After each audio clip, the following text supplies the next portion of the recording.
Before we move into our discussion with our successfully completed project teams who have just received their certificate and everyone knows, let's watch a short video to get a quick overview of their project first.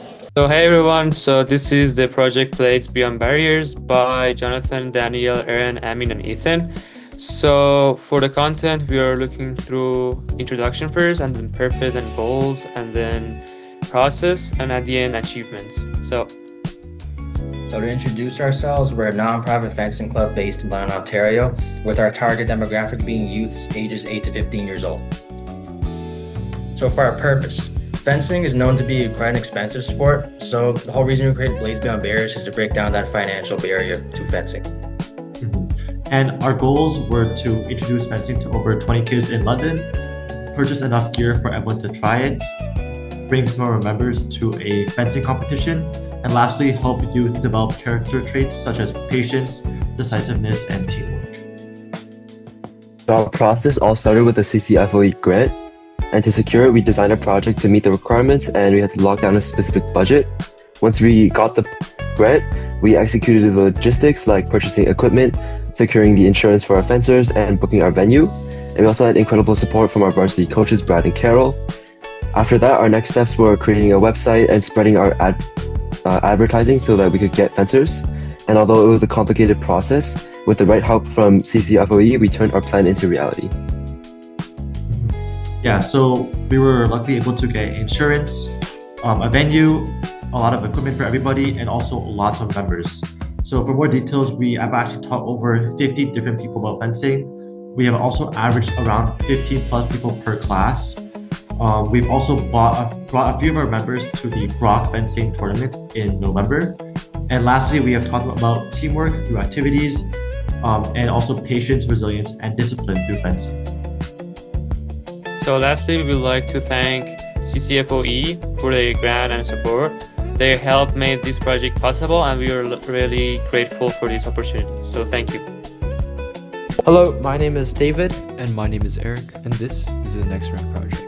So through this project, we had three main goals that we wanted to focus on. Our first main goal was to encourage physical activity among teens. Our second was to provide opportunities to underdeserved youths who want to train. And our last goal was to introduce a new sport and to grow our local martial arts community, as me and Eric were both very passionate, and we want to provide this opportunity to kids who might be interested in it without having them pay for like a yearly membership. So why do we pick Muay Thai and boxing?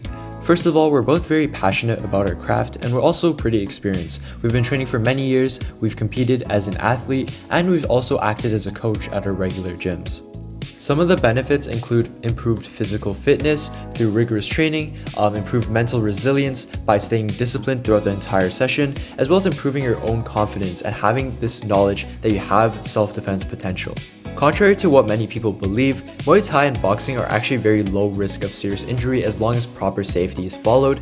It helps with remaining calm and collected, and actually tends to reduce violence among people. So our project consisted of 2 months of instruction, with each session lasting 1.5 hours. The classes are taught by me and David, as well as Coach Jacob, which we separately hired elsewhere. At the end of the project, we've reached over 20 different students, with many coming from multiple sessions. We encourage many to continue the sport. Many have personally come to tell us that they enjoyed Muay Thai and they want to continue. And overall, we saw a clear physical improvement across the people who consistently came. For example, at the start, we started with 10 push-ups around per session, and all the way at the end, we did 10 push-ups each person, which roughly adds up to 100 per session. Not only that, but we also improved a lot as organizers. First of all, we've improved our own skills as coaches. We ran into multiple problems which we ended up solving, and that helped bolster our problem-solving capabilities. We improved organization as a team, as well as communication throughout tough times. At the end of the day, it was very fulfilling to see the progress of some of our students, as well as our own progress and improvement as coaches and organizers. Despite many challenges, under the guidance of more experienced coaches, the owner of the venue, as well as the CCFOE, I believe that our project, regardless of these difficulties, was a success. Yeah, so that concludes our presentation. We really enjoyed doing this whole process, and we really want to thank you for providing the necessary resources for us to do it. From the video, I believe everyone now has a clear picture of of these two projects we just watched. Those two teams mainly focus on youth development, especially in building skills, resilience, and confidence through experience. Hey Eric, as a team leader of N22, the Next Round project, you describe a moment when the project has to pause because of an injury, and there was nothing you can do except wait, communicate, and adjust expectations. My question for you is, as a leader, when progress was forced to stop and control was taken away from you, what did you learn about leadership that you could not have learned when everything was running smoothly? Thank you for the question. During the project, I had an injury on my finger where I was not able to physically compete or teach because of the fact it's a high contact sport and I was not allowed to compete. So to solve that issue, because we had to respect the fact that our students had their own commitments, the first thing we had to do was to communicate with everybody and to make sure that we can rearrange a separate time to make up for these issues. Now, during that time where we had a whole month where we couldn't do anything, instead of just waiting around and letting the inactivity lower morale, what we ended up doing is we took measures to improve for that when we come back the next time, we're able to come back even stronger. For example, we improved the venue, we found a better venue with more equipment. We also hired another coach to help make our classes more professional and to help teach the students in a more efficient way. And we also found restructured our courses to make it more efficient. And now at the end of the day, I think leadership is very different. Like when smooth sailing as well as when there's tough times. I think the only the most important part here is that you need to stay resilient. You need to be able to adapt to these and try to make the most out of it. And now there's this Chinese proverb we call 塞翁失马焉知非福, and in this case it seemed like a bad thing. We were able to take this bad thing and we're able to improve it a lot. Okay, thank you, Eric. And there's a thing that I want to highlight from important part here. So what I can see that leadership isn't only about moving forward, and sometimes it's about holding the pause and responsibility. All right, let's pass the mic to our next group, Ethan, from Place Beyond Barriers. Ethan, you shared that you're during the fencing sessions, you weren't just teaching, you were keeping a large group safe and making real-time calls when the coach wasn't available, right? And my question for you is that, was there a moment when you realized leadership was no longer about being a good instructor, but about being a person accountable for everybody in the room? So I think that what leadership really is bringing together a group of individuals in order to accomplish a specific goal. So it's more about making the decisions and making all the risky decisions that go into a business or into the project that we just had. So this goes hand in hand with accountability, because as coaches and instructors, we have to take the responsibility of all the decisions that we make. So all the good and bad outcomes we have to take responsibility for. So when I realized that accountability, how important accountability is really from the start, where we understood from the beginning that how much responsibility lies on the teachers and the instructors when we're teaching a contact sport in which people can get hurt and which people can, get injured. So accountability was really important when, especially as parents, they have to leave their kids with us and they trust us that we have to take care of them and put them into give them to responsible teachers and a safe environment. So overall, because of the accountability that we had, we were able to gain respect from a lot of the parents, and because we have a social media, but most of our members that we gained were through word of mouth, through parents talking to each other. Through having accountability for each student, we were able to improve our recognition with other parents, and they were able to have a good image of us, and that's how we were able to get new members. Oh, I see Ethan. Responsibility. Thank you, Ethan. Well, we can see from Ethan's speech, leadership often begins when you realize if something goes wrong and it stops with you. Okay, ladies and gentlemen, what we have just heard from these two teams is that leadership starts from the inside. And now, we shift from inner growth to social impact and inclusion. Let's watch another short video to introducing the next set of projects. We are a public welfare team composed by high school students. Our aimed groups in need in Canada including patients, people with disabilities, the elderly, adolescents, new immigrants, and children. By teaching them how to make beautiful creative wish journals and wish cards, we help them to write down their emotions, expressing their feelings and also inspiring their creativity. Therefore, we help them to provide psychological comfort and support. In this project, we are both executors, initiators of creativity, and also service designer. Emotions don't always need to be solved. Expressing them is already a form of release. Being trusted is a significant emotional gift for us that makes us kinder, more patient, and more sincere. Vulnerable groups are not people waiting to be saved, but individuals with their own stories, emotions, dignity, and aesthetic. I no longer only see their difficulties, but their strengths. This public welfare initiative is not just a temporary contribution from volunteers. It is mutually nourishing life experience. Youth leadership is the ability to influence others, improve environment, and also shape oneself through responsibility, empathy, and action in the real world. Young leaders need to learn how to listen to different voices, understand different situations, and respect different paces. When people feel respected and understood, trust and leadership will naturally follow.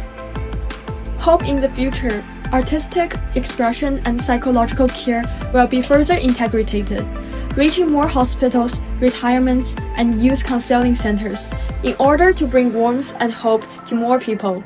We hope this project continues to grow through generous companionship, empowering more young people to become a caring force that connects and supports the society.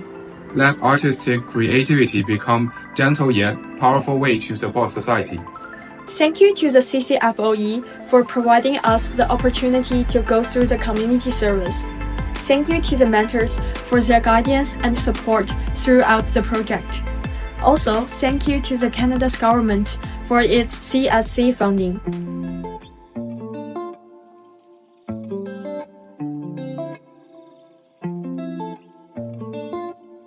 Hi, my name is Julia Guzman. I'm a competitive dancer and youth leader with a passion for using dance as a way to build confidence, connection, and community. This is the duration of my project. It starts from August and ends in December. Dance has played a huge role in my life and I wanted to use it for something bigger than myself. I created this project to give back to my community and make sure youth and seniors feel included, supported, and valued. Community Roots is a youth-led project that uses dance, service, and creativity to support youth, connect generations, and create inclusive spaces where people feel seen and empowered. Back in July, I had the idea to start offering free dance classes to give youth a safe and supportive space to grow. Around the same time, I saw a poster about funding for a youth-led community project and it clicked. That's when I decided to turn idea into something real.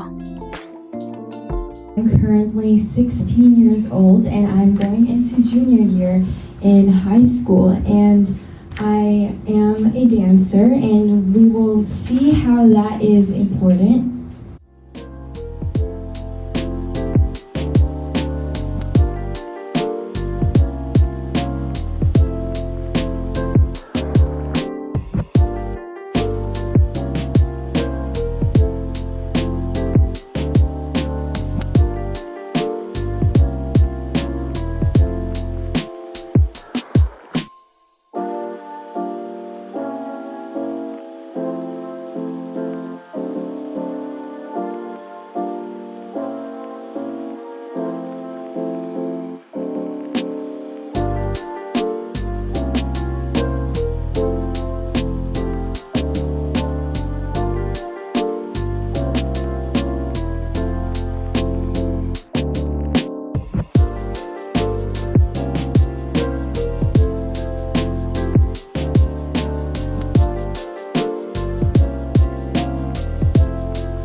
Hello everyone, I'm Bianca.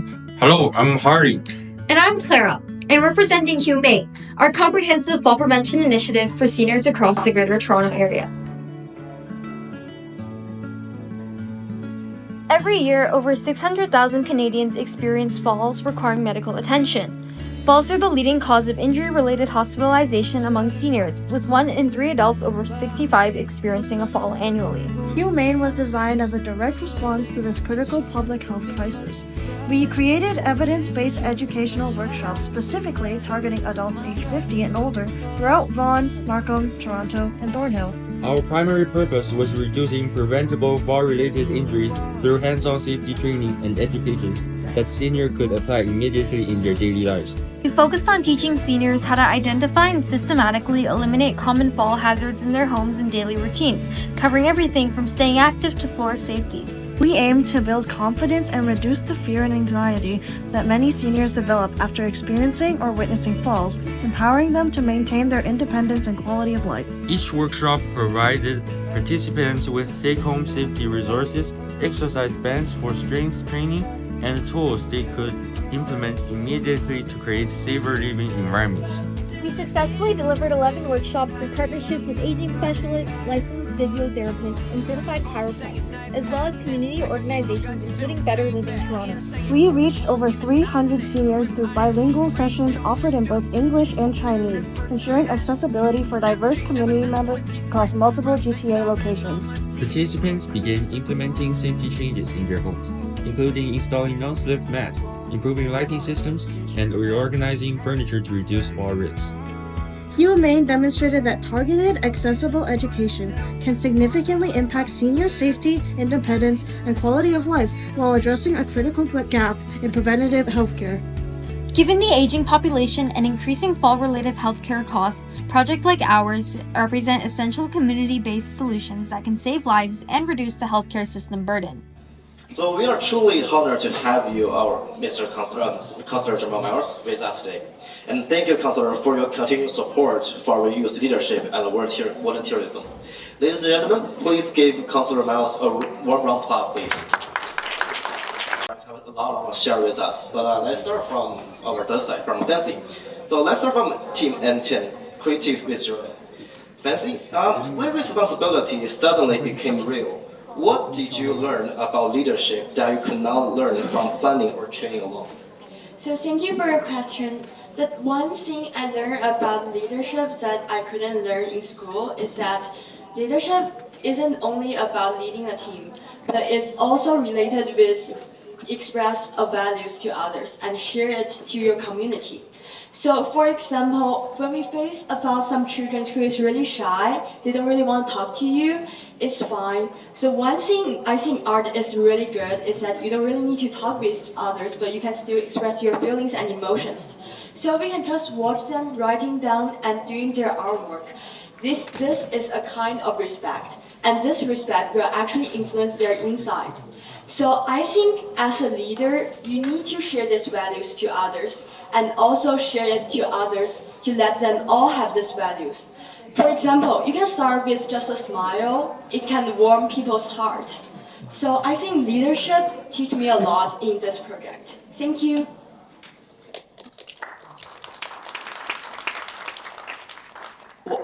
Thank you, Fancy. So we can see that leadership begins when creativity turns into responsibility, right? And the next, let's pass the mic to Julia Guzman, the team leader of N22. Julia, a senior told you that it feels so nice to be remembered. My question for you is that in that moment, when you realized your project was no longer only about the youth expressions, but also being emotionally responsible for other people's dignity and connections, how did that change the way of you understand leadership? Hello everyone, thank you so much for the question. To answer this, I'll start off with saying that prior to even being a leader and starting this project, I was always a follower. So I never really led anyone before, and I was mostly doing the work with other people and just taking orders. So when I was in that position, I always thought that leadership was only about telling people what to do and bossing others around. But when I started this project and finally became a leader, I think that changed a lot, especially after that visit when they said that it feels so nice to be seen. When I was told that by one of the adults in the elderly homes, I was like, wow. I stopped and I didn't know what to say, because from that moment on I realized that being a leader isn't just about telling people what to do or just showing up because you have to be there or just like physically being there. It's much more than that, because as a leader you're there to accommodate for everyone, and you have to understand who you're working with.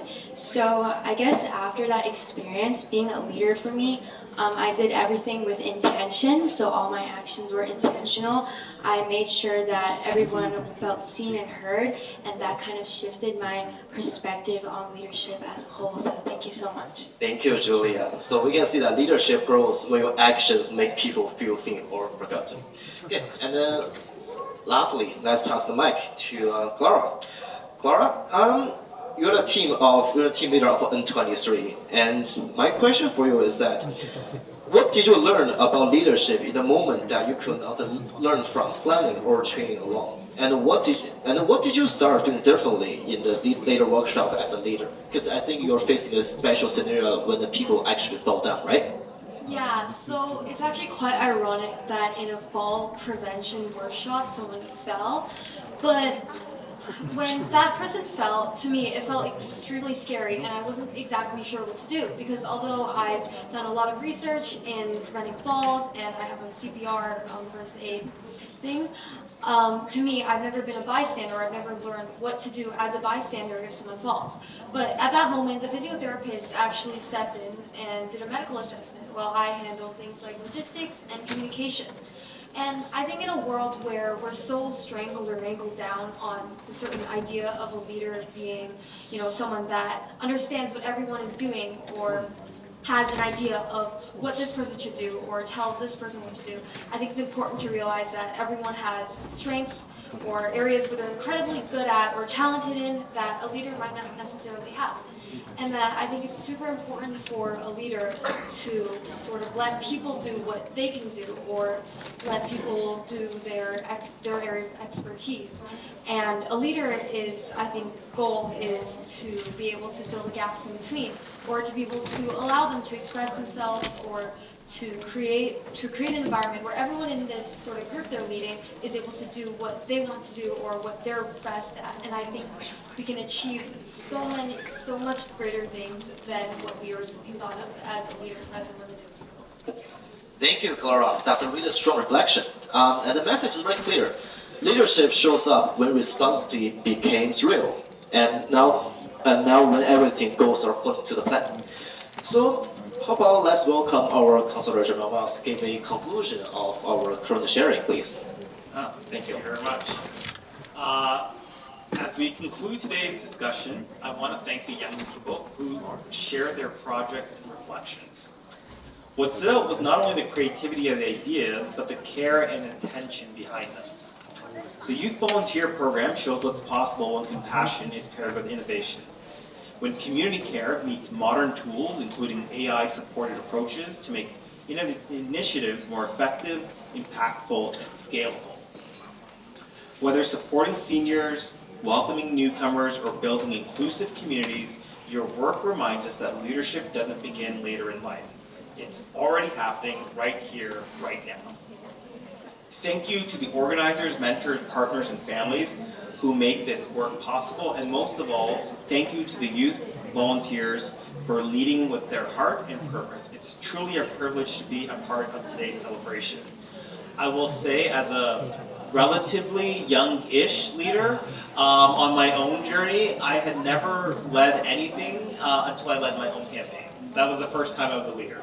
And I will say the thing about being a leader is you have to be okay with taking risks, trusting your judgment, making mistakes, and making sure you surround yourself with a good team of people who are going to tell you the truth, even when you don't want to hear it. Because the higher you go, there's less and less of those people around you who will tell you the truth. So you always want to make sure those people are around you because those people will save you from making very big mistakes. That's my big lesson. And with that, Lunar New Year is only 10 days away, and I want to just take this opportunity again to wish everyone a prosperous and healthy year, of course. Thank you very much. Thank you very much, Councillor Mayors, and thank you for being here as our key speakers. And then, as we can see, we finished our successfully current team sharing, and now we can move our another 2 project is ongoing in progress project, because the leadership lessons are happening while you are still building week by week. Okay, come on now, let's start from with our N36 team, Steve. Steve, as your programs mainly focus on aesthetics in use, and what has been the hardest part of balancing being a friend or being a leader, and how did you decide when to step back as a peer and when to step up as a person who is in charge? Thank you. So first off, I want to thank CCFOE on behalf of my team for giving us this opportunity to initiate our project and also cause a small impact in our local community. The most important part about our project is to build that connection with the children. That has to first come from trust. And these children are very talented in their own ways, as everyone here is, and they're waiting to be discovered. So in our project, we partner with our school, Appley College, and we pair them up with current students, very talented and very capable students that we interview in our school with these children.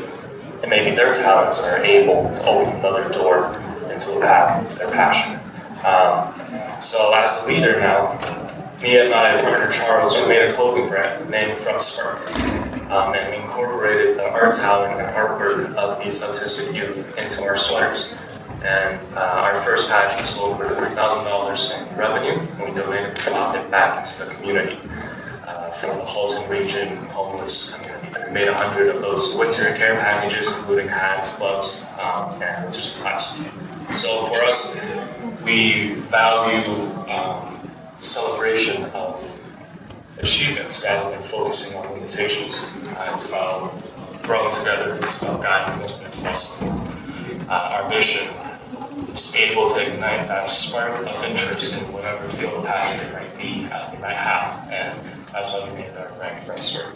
Thank you very much. Nice to see you. That's a real leadership challenge. And next, we have Samuel at 47. So your program is mainly help support to support newcomers, right? And what has been the hardest part of creating real belonging? Not just running activities, but helping newcomers truly feel they fit in. Okay, yeah, so the hardest part my team found, the hardest part of fostering that sense of belonging in our participants was getting them to form long-term friendships. Because long-term friendships would increase the social circles of these new immigrant youth, and these larger social circles would help increase their sense of belonging. So the way that my group found to kind of promote these long-term friendships being built is by first in every activity we kind of prioritize making sure everybody knows each other. So we do a few activities, some icebreaker activities, some team building activities, just to make sure that everybody's familiar with each other. And after the event, we make sure that everybody's in a group chat together so they can easily contact each other for if they want to meet outside of our events. I see it. And then lastly, for Karen, as you already received volunteer awards and has years of volunteer experience, is there anything you could share with us, and how did you begin your volunteer? Thank you so much for giving me the opportunity to share my story with you guys today. So, despite being a project leader, I'm also a founder of my own nonprofit, and as Nina mentioned, I received the Volunteer Service Award for 5-year pin and certificate. For many people here, the age of 18 is just the beginning of thinking about the future. For me, volunteer service has already become a very important part of my life. So, over the past several years, I have volunteered at my church, seniors home, and served with charitable organizations. And I have also taught children with autism how to sing using music to help them express their emotions and build confidence. And most people have asked me, why are you willing to continue volunteering for so many years? And And my answer is pretty simple because I have seen the real change that volunteer service can bring. In seniors' home, I met many elders who did not need complicated assistance. All they needed was that kind of companionship and people to talk to, some like programs and arts and stuff. And when teaching children with autism to sing, I watched them grow from being afraid to make a sound to slowly opening their voices and eventually standing confidently to sing. At that moment, I understood that music and love truly have the power to change a person's world. So, receiving the Ontario Volunteer Service Award is not only an honor, but also a source of encouragement. Because it reminds me that even if you are young, your action still has value. And even if you are a student, you can still make a difference in your community. So, the final message I want to share here is that age is not a limitation. It's always good if you start young and just build your experience and help the community. Thank you. Thank you, Carol. So we can see volunteer that service being perfectly prepared. And before we finally wrap up, is there anything from our guest speaker, Mr. Richard Yao and Ms. Shulajin, that would like to share with our new girl today? Just maybe 30 seconds, 30 minutes, I'm sorry. So maybe just 1 minute sharing, please.